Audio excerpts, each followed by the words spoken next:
On avait commencé un sujet, on parlait de la spiritualité derrière la réussite. Et on avait cité plein de choses qui sont liées à la spiritualité derrière la réussite. Et donc je vais les citer juste de façon à ne pas prendre trop de temps pour ne pas que ça nous empêche de développer notre thème de ce soir. On avait dit plein de choses et derrière la spiritualité, donc derrière la réussite, on avait cité quelques fondements. Le premier fondement et le principe principal, on avait dit que la réussite commence dans l'invisible. Donc vous ne pouvez pas négliger le monde invisible parce que la première des bases de la réussite est dans l'invisible. On avait parlé aussi de la communion avec Dieu comme deuxième fondement, une source première de toute réussite. Vous devez travailler votre communion avec votre Dieu, votre alliance avec lui, votre connectivité avec lui, votre fréquentation avec Dieu, parce que la spiritualité augure que vous ayez une relation avec l'esprit ou l'entité à laquelle vous attachez à votre principe de réussite. On avait parlé de ça et on a même répété ce matin. On a parlé de l'obéissance comme la clé mystique qui déclenche la faveur. L'obéissance comme la clé mystique qui déclenche la faveur. On avait parlé de ça ce matin. C'était vraiment très instructif. Alors ce soir, de quoi nous parlerons? Nous parlerons de la consécration. La consécration. C'est le cinquième fondement de la réussite. Mes chers bien-aimés, attachez votre ceinture, prêtez-moi vos oreilles, je vous en prie, j'ai des choses à vous dire. Vous savez, nous aimons faire des choses. Nous aimons venir à Dieu, nous aimons rentrer dans un mariage, nous aimons accéder à des choses. Mais bien aimé, si vous ne rentrez pas dans la dimension de la consécration, vous allez rater des bons moments de ce que vous voulez faire et même empêcher celle-ci de se développer. C'est quoi la consécration? Bien aimé, d'une façon simple, je vous dirais que la consécration, c'est se séparer pour être élevé. Ça, c'est la façon simple. Je vais vous donner la partie mystique de ça. Se séparer pour être élevé. Celui qui décide de se consacrer laisse forcément quelque chose. Qui décide de se consacrer à quelque chose abandonne forcément une chose qu'il est en train de faire. Il n'y a pas de consécration sans abandon. Il n'y a pas de consécration sans délaissement. Il n'y a pas de consécration sans renoncement. Qui rentre dans la dimension de pouvoir se consacrer à quelque chose, à quelqu'un, à Dieu, à un esprit, à une force. Bien-aimé, renonce à tous les autres. Tu ne peux pas te dire que tu es en train de te consacrer pendant que tu es à cheval avec plusieurs choses en même temps. Bien-aimé, l'esprit qui se dissipe vers plusieurs endroits est un esprit perdu. C'est l'erreur que beaucoup de gens font. Ils sont dans plusieurs choses en même temps et disposent leur force et leur énergie spirituelle qui font qu'ils n'arrivent à rien. Ça veut dire que pour pouvoir avoir de l'impact dans ce qu'ils doivent faire et dans ce qu'ils sont censés faire dans le mystique, ils doivent abandonner quelque chose ou toute autre chose qu'ils faisaient pour se focaliser sur soit l'objectif, sur le Dieu qui doit développer cet objectif, sur les fondements même de cette objectivité, sur la spiritualité qui doit être la base de cette objectivité. Si vous ne vous séparez pas des autres, vous allez disperser de l'énergie, ce qui fera que vous ne serez pas endurant dans ce qui concerne ce que vous voulez faire. Vous devez savoir ceci. Dieu élève ceux qui acceptent de se consacrer à lui. Dans Matthieu chapitre 6, 33, la Bible dit « Cherchez premièrement le royaume des cieux, la justice de Dieu, et toutes ces choses vous seront données par-dessus tout. » Ça veut dire que si vous ne laissez pas tout ce qui vous entoure pour entrer dans la dimension de pouvoir chercher le royaume et la justice, tout ce que vous voulez faire ne va pas se concrétiser. Ça veut dire que la priorité dans le spiritisme de la réussite, dans la profondeur de la spiritualité de la réussite, quand il faut se consacrer, il faut délaisser certaines choses, abandonner certaines choses pour rechercher le royaume de Dieu et la justice de Dieu dans ce que vous êtes en train de faire. Quand vous êtes connecté à cette seule fréquence, la Bible dit toutes choses vous seront données par-dessus tout. On n'a pas dit un peu, mais par-dessus tout. On n'a pas dit diminutif, mais par-dessus tout. On n'a pas dit une petite portion, mais par-dessus tout. Quand les choses se sont faites de telle sorte, Dieu vous donne par-dessus tout. Le principe mystique, c'est laquelle? C'est que la réussite véritable est une conséquence, non une poursuite. La réussite véritable est une conséquence, non une poursuite. Elle suit ceux qui cherchent Dieu avant tout. C'est la chose que vous devez savoir d'abord de base. Mais on va développer sur la consécration. Parce que je ne peux pas parler de ça simplement comme ça. Je vais ouvrir une petite strophe, bien aimée, pour notre propre bien, de parler du mystique derrière la consécration. Vous devez savoir que la consécration n'est pas une simple discipline religieuse, ni une apparence spirituelle. Elle est une réalité mystique profonde. Un processus spirituel par lequel un homme se sépare du commun pour appartenir totalement à Dieu. Dans la Bible, toute manifestation de la puissance durable est précédée d'un temps de consécration. Vous n'aurez pas d'impact, vous n'aurez pas un grand, on va dire quoi, un grand boost, une grande explosion dans ce que vous voulez faire si vous n'êtes pas consacré.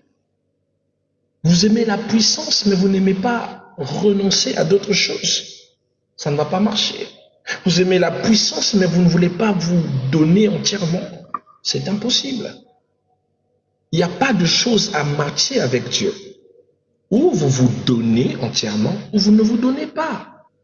Je parlais il n'y a pas très longtemps à la sœur Eliane de ce principe qui est l'adoration. Or, l'adoration est même le centre focus de la consécration. Car adorer signifie se donner et donner. Or, se donner et donner sont les actions de se consacrer. Ce sont les actions mystiques de se consacrer. Je développe. Vous devez savoir que, bien aimé, dans la Bible, toute manifestation de puissance durable précède d'un temps de consécration. Josué chapitre 3 verset 5 dit ceci, il dit « Sanctifiez-vous, car demain l'Éternel fera des prodiges au milieu de vous. Si le peuple ne se sanctifie pas, les prodiges ne se feront pas. » Ça veut dire que s'il ne se donne pas dans l'action de se sanctifier, dans l'action de se préparer, il n'y aura pas d'impact. Il y a d'abord là l'ordre, l'obéissance, on en a déjà parlé, mais dans la consécration, c'est-à-dire l'objectif d'atteindre ce que Dieu attend de nous. La totale soumission. La consécration est une séparation spirituelle. Le mot consacré signifie mettre à part pour Dieu. Spirituellement, cela implique une rupture volontaire avec ce qui souille l'âme. C'est-à-dire que celui qui rentre dans la dimension de se consacrer se sépare volontairement avec ce qui peut détruire son âme ou ce qui ruine à sa spiritualité. Quand un chrétien décide de ne pas aller en boîte de nuit, quand il décide de fuir le sexe hors mariage, quand il décide de ne pas toucher aux aliments impurs, ce n'est pas parce qu'il n'a pas seulement le droit, mais parce qu'il a décidé de se consacrer. Et quand il se consacre dans sa spiritualité, la dimension de sa consécration veut que certaines choses qui n'y touchent pas. Est-ce que vous savez qu'il y a certains types de consécration qui augurent que le rasoir ne puisse pas passer votre tête? J'ai passé pratiquement 2 ans et demi dans le vœu de Nazareth. Il y a des gens qui font plus que ça. Moi, c'était 2 années où le rasoir ne passait pas ma tête, où je n'avais pas le droit de prendre des liqueurs fortes, où je n'avais pas le droit de sortir du pays, ni du grand périmètre de là où j'étais. Je n'avais pas le droit de me vêtir somptueusement. Je ne pouvais pas porter des habits de haute qualité. Je ne pouvais que rester dérisoire. Et il faut dire que ce programme a cassé mes habitudes parce que jusqu'à aujourd'hui, je me sens mal à l'aise en veste. Je me sens mal à l'aise dans les bazins riches, les boubous, les trucs chics. j'ai pris l'habitude vraiment d'être très modeste depuis ce programme de 2 ans. Et c'était un vœu de consécration où je me donnais totalement à Dieu dans un principe total, abondance envers lui. Ça augure toujours une privation. Tout ce qui se consacre ou tout ce qui court, dit 1 Corinthiens chapitre 9, le verset 25, on va prendre le verset 21, il dit tout ce qui court s'impose toute forme d'abstinence afin d'obtenir une couronne. Tout ce qui court s'impose. Ça veut dire qu'ils se consacrent, ils s'abstiennent parce qu'ils veulent atteindre un but. Il veut atteindre un but. Celui qui veut aller quelque part doit ménager sa monture. Il doit avoir un esprit focus pour atteindre ce qu'il veut. Voilà pourquoi on dit, excusez-moi, que c'est une rupture volontaire avec ce qui souille l'âme, une séparation intérieure avec l'être extérieur. Une manière de dire, monsieur le corps et tes désirs, laisse-moi parce que pendant cette période, je ne vais pas faire des conneries. Dernièrement, je vous parlais de cette abstinence où le Seigneur m'a dit, pour la réussite de ton examen, ça fait déjà 9 fois que tu échoues. Je dis que tu vas passer toute une année où l'alcool ne passera pas dans ta bouche. Tu ne vas pas connaître de femme. Tu vas me briser la relation que tu as actuellement avec cette fille. Dis-la de t'attendre dans 12 mois. Si elle est capable de t'attendre, épouse-la. Si elle n'est pas capable, mets-la hors de ta vue. C'était un ordre clair de la part de l'Éternel. Ça faisait déjà 9 années que j'étais en train de jouer le baccalauréat. Mais Dieu me dit ça. Et moi, je suis la parole de mon Seigneur. J'ai dit Amen. J'obéis. C'était pas facile, j'étais tenté. J'avais des collègues qui me proposaient de venir boire. Des amis qui me disaient, mais écoute, mais viens, on va prendre un petit pot quelque part là. J'étais en couple. J'ai dû rompre cette relation. Je lui ai dit, attends-moi, elle a refusé. Elle a refusé. Il dit, ça c'est quelle relation? C'est quel Dieu qui veut séparer les gens? J'ai dit, ah, mais le Dieu de la parole. Il dit, jamais. Je dis, il ne va pas séparer. Il t'a dit que tu sois loin de moi pendant au moins 12 mois. Il dit, jamais. Je ne t'attends pas, je pars. Je dis, d'accord, va-t'en. Elle est partie. Et moi, je suis resté. Mais après elle, j'ai eu toutes les tentations du monde. Toutes les tentations du monde, je vous assure. Des opportunités où tu vois, tu sais que ça, c'est Satan qui te cherche. Hein? Juste pour que je tombe et que je perde ma couronne, que je casse ma consécration. Mais Dieu m'avait dit, c'est une année où je dois me consacrer. Alors je me suis consacré, je n'avais qu'un objectif. Boulot, travail, école. Boulot, travail, école, prière. Boulot, travail, école, prière. Pas de sexe, pas d'alcool, pas d'amitié, pas de ceci. C'était devenu une routine pendant 9 mois. Pendant 9 mois, j'étais en train de lire ce que je faisais à l'université. En même temps, j'étais en train de travailler sur les anciens données pour faire l'examen. J'avais déjà 9 ans, ça faisait pratiquement, on va dire 5 années que j'étais candidat libre. Donc, je n'avais plus les notions de base de ce que le programme scolaire était. Donc, c'était pas facile de faire cet examen. Mais j'étais totalement consacré à Dieu. Totalement. Arrivé au moment où il faut faire cet examen, on se retrouvait, bien aimé, une chose mystique que je n'avais jamais compris sur ce principe. Chaque année où j'échouais le bac, j'étais toujours en même classe, dans la même salle, en même classe avec une certaine typologie de personnes.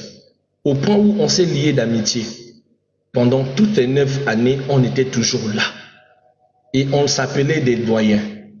C'était comme un clan. Parce qu'on échouait qu'ensemble. Et rassurez-vous, on a aussi réussi ensemble. Et cette année-là, on était dans la salle, je me retrouve, on dit, oh, doyen, toi encore ici? Ah, mais oui, oh, vous ne savez pas marcher. Ah, le Congolais ne nous aime pas, et tout. Bon, on avait compris. Et c'était magnifique. On a fait l'examen, on a commencé l'examen jusqu'au dernier jour. C'était tellement trop simple et qu'il y avait trop de fuites. Je me souviens que je me suis plaint à Dieu, j'ai dit non. Quand même, j'ai pas échoué pendant beaucoup d'années pour avoir un bac aussi bête. Où les gens trichent, où les jeunes veulent réussir par des trucs simplets. Ça sera un mauvais témoignage, Seigneur. Ça c'est quoi? Pour que après on dise quoi? que tu m'as donné un bac de bébé Lily, je refuse. Annule ce bac. Et le Seigneur va annuler ce bac. Il va annuler le bac en question. Ça va être annulé. Et une fois que ça a été annulé, les gens pleuraient et tout. Moi, j'étais content. On repart à la reprise des épreuves. Et lorsque on va en salle, les données qui étaient données, c'est-à-dire les données qui étaient mises à disposition, étaient un bac 2007. L'un des bacs que j'avais fait. J'étais donc prêt à casser ce bac tranquillement. Les données d'anglais, c'était un bac 2006, un bac aussi que j'avais fait. J'ai chicoté ça tranquillement, gaillardement.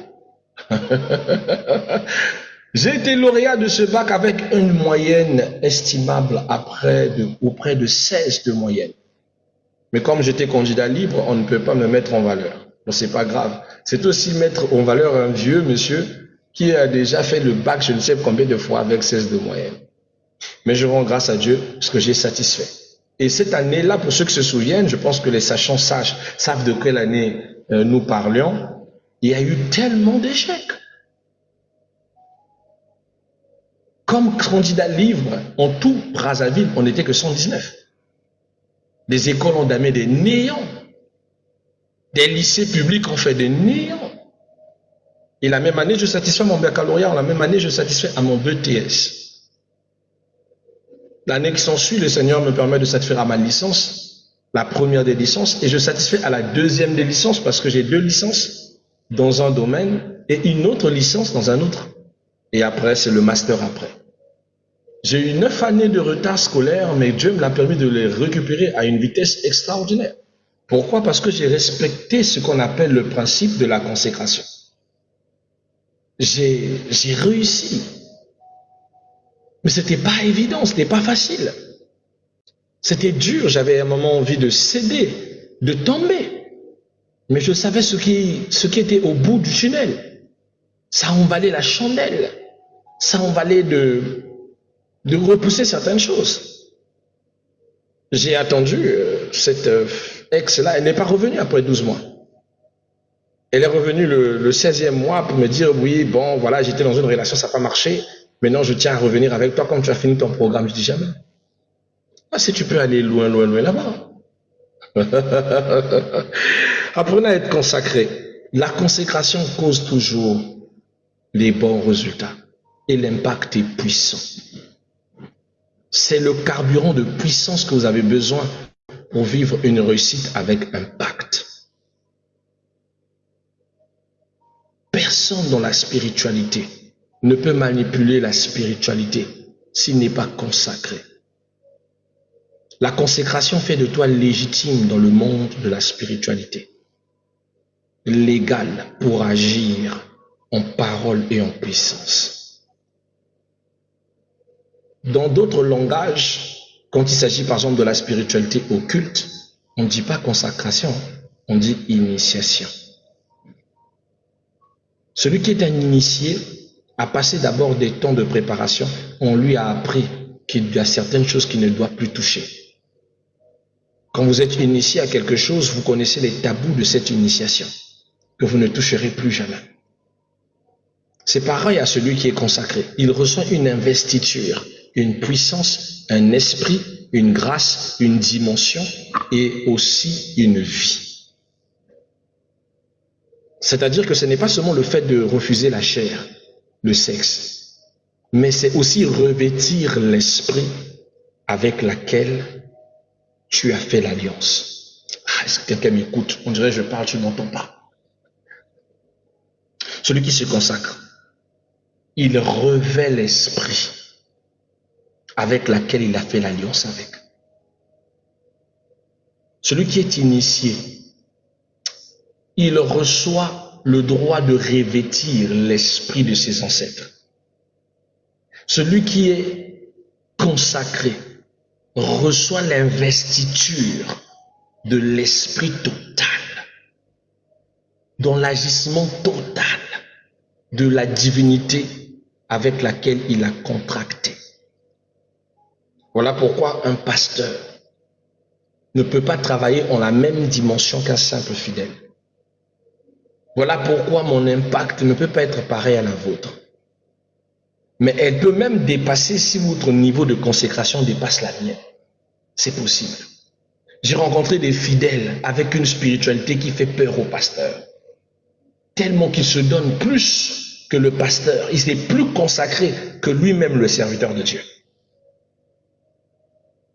Travaillez votre consécration. Êtes-vous consacré à Dieu ou vous êtes consacré à vous-même, à vos propres projets, aux désirs de la chair, aux passions de votre corps? C'est dangereux. Alléluia. La consécration est un changement d'apparence spirituelle. Carrément un changement d'apparence spirituelle. Car celui qui est consacré subit un revêtement. Je prends un exemple. Dans votre spiritualité de base, vous ressemblez à vous. Mais celui qui est consacré porte comme s'il portait un habit de gloire. Il est revêtu de la lumière à laquelle il sert. C'est-à-dire qu'il révèle l'esprit dans toute sa forme. Il est déjà esprit, mais il révèle l'esprit d'alliance à laquelle il a été assigné. Il n'est plus la même personne, il devient un esprit totalement modifié, investi par une puissance extraordinaire. C'est ça, les choses que beaucoup ignorent sur la consécration. Il change d'apparence spirituellement parce qu'il a reçu une grande dimension de puissance. La Bible dit dans 2 Corinthiens chapitre 6, 17, il dit « Sortez au milieu d'eux, je vous accueillerai. » Si vous sortez du milieu des gens pas consacrés, Dieu vous accueille. Mystiquement, la consécration déplace l'homme d'un territoire spirituel commun vers un territoire sacré. Quand vous êtes consacré, Dieu vous retire du milieu des hommes. Il vous emmène dans la dimension du sacré. Tout ce que vous touchez est sacré. Et j'aime dans cette dimension, vous êtes dans la dimension de l'intouchable. Tout esprit qui existe sur terre a peur du sacré. Aucun esprit ne peut aller s'aventurer, aller s'amuser avec le sacré. Vous pouvez aller voir un féticheur. Si vous êtes consacré, il dira « je ne peux pas le toucher ». Souvenez-vous de l'histoire de Balaam et de Balak. Lorsque Balak demande à Balaam de jeter un sort à Israël, il dit « Israël ne peut pas être maudit ». On ne peut pas maudire Israël, c'est impossible. Le Dieu d'Israël ne le permettra pas. Pourquoi? Parce que Israël est consacré, donc sacré. On ne peut pas le toucher. Alors, Balaam va donner une idée à Balak de comment ce qu'il doit faire pour quand même toucher Israël. Il dit, envoie-les les femmes. On voit nos femmes, que les femmes aillent séduire. C'est comme ça qu'ils vont tomber et ils vont se souiller. Après, ils vont emmener la malédiction sur eux. Mais si ce n'est que moi, par magie, que je puisse toucher Israël et le tuer, je ne peux pas. Parce que ce qui est sacré, on ne peut pas le toucher.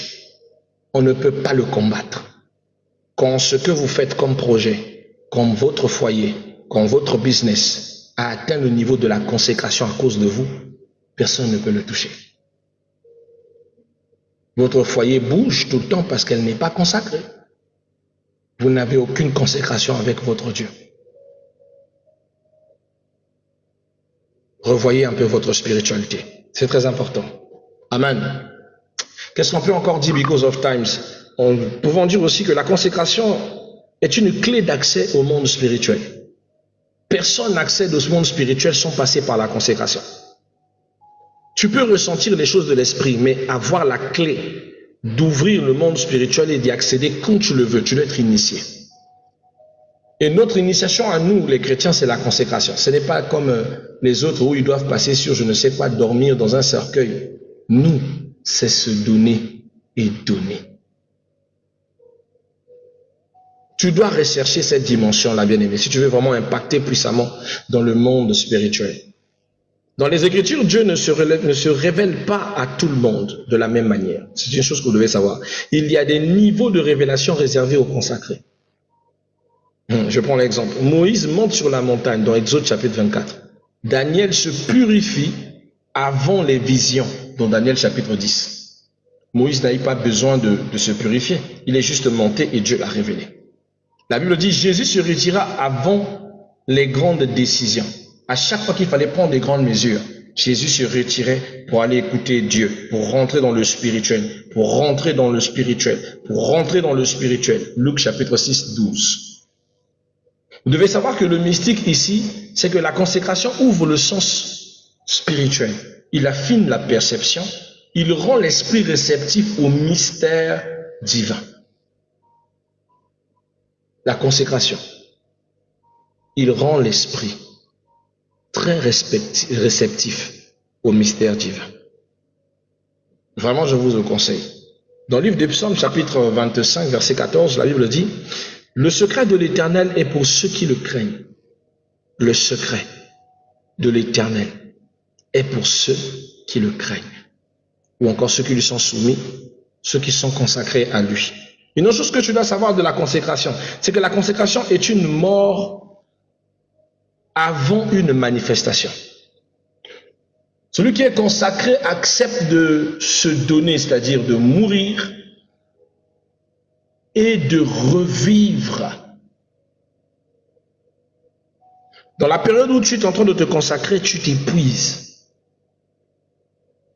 Mais après cette période, tu deviens comme cette graine qui a pourri dans le sol et qui va commencer à germer quelque chose de puissant, à donner quelque chose de puissant. Quand Daniel est allé dans la montagne et qu'il a commencé son jeûne, il était fort. Il a attendu la réponse du ciel, il est devenu faible. Le 21e jour du jeûne de Daniel, Dieu a vu Daniel. Il avait déjà entendu la prière depuis le premier jour. C'est ainsi qu'il envoie les anges. Il envoie le premier ange d'abord qui est combattu par le roi de Perse. Le deuxième qui est Michael, qui va aller délivrer cet ange pour qu'il ramène le message à Daniel. Et Daniel est sorti de ce mystère encore plus puissant avec les prophéties d'Apocalypse. Donc les prophéties qui annoncent la fin du monde. Aujourd'hui, quand on parle de ceux qui ont annoncé la fin du monde, nous avons Daniel, nous avons Jean dans les Patmos. Je vous en prie, ne blaguez pas avec ce qu'on appelle par la consécration. Dans la consécration, vous allez vivre de grandes choses, de grandes manifestations, de gros impacts. Alléluia. Est-ce que nous avons encore le temps de continuer? Est-ce que je peux avancer quelque chose? Est-ce que, Seigneur Jésus. Alors, j'aimerais dire aussi ceci. Vous allez remarquer une chose que dans le spirituel, les initiés qui sont initiés dans le monde spirituel et qui jouissent dans la consécration passent par des sacrifices de sang. Parce que dans la consécration, celui qui est consacré a le pouvoir de faire ce qu'on appelle l'office sacrificiel. Dans la parole, le consacré est appelé sacrificateur. Celui qui est consacré a reçu la mention d'être un sacrificateur. Dans le mot sacrificateur, il y a sacrifice. Ça veut dire que celui qui est consacré offre des sacrifices. Or, on a dit que adorer ou l'action de se consacrer, c'est se donner et donner. Dans la dimension de celui qui est consacré, il doit donner et se donner. C'est à cause de ça que même les initiés dans d'autres spiritualités donnent. Ils offrent des sacrifices de sang, ça peut être le poulet, ça peut être les jambes, ça peut être les humains. Mais on avait dit dernièrement, je le disais, dans la spiritualité chrétienne, Dieu, le Dieu de la parole,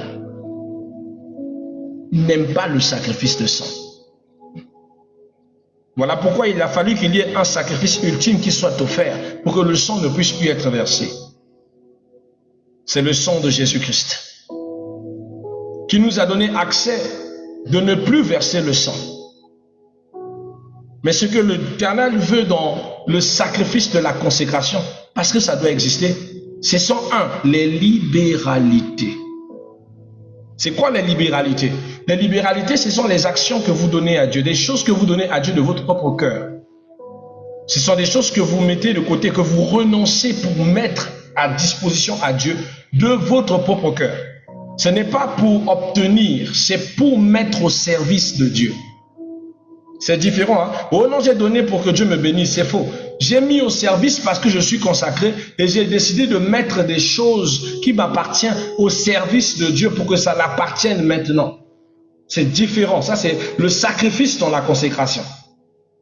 La deuxième partie du sacrifice dans la consécration, c'est là où nous accomplissons le principe de l'agneau. C'est lequel?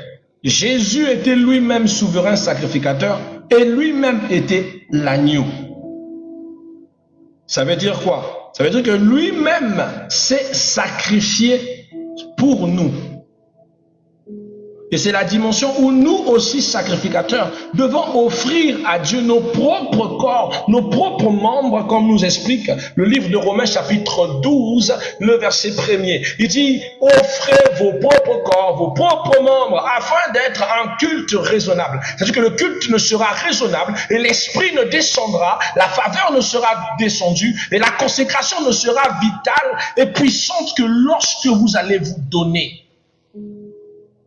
Lorsque vous allez obéir à la première des choses, c'est-à-dire de donner, et la deuxième des principes de votre sacrifice qui est de se donner. Mais il y a un problème dans la consécration chrétienne, mes bien-aimés.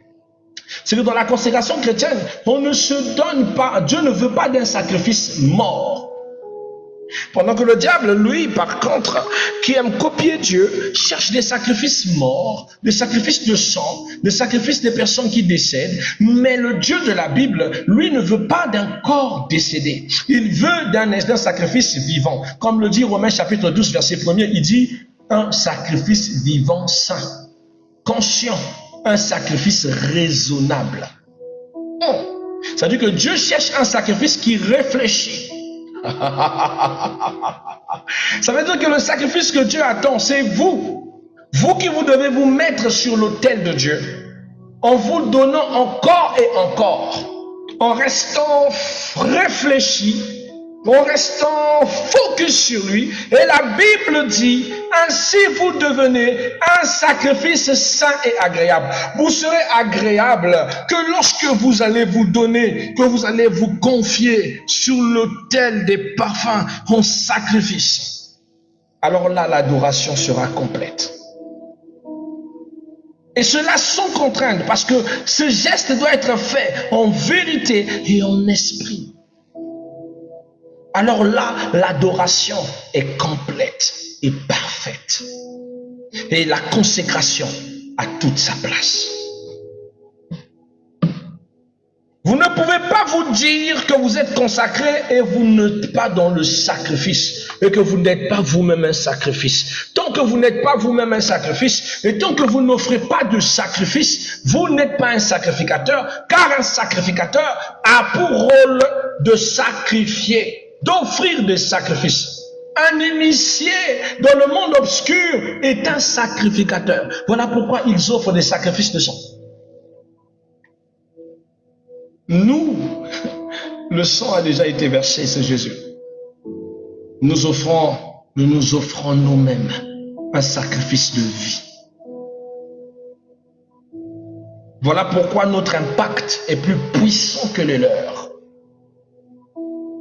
Alors quand tu vois un chrétien consacré, on lui manifeste un ganga, ils sont pas de la même catégorie. Le chrétien consacré est supérieur à un ganga fois 1000. Je ne parle pas d'un chrétien qui est allé juste dire « Je m'engage à toi Seigneur Jésus ». Non, celui qui a compris le principe de la spiritualité et du mystique dans la consécration. D'accord? Voilà, on va s'arrêter là, bien aimé.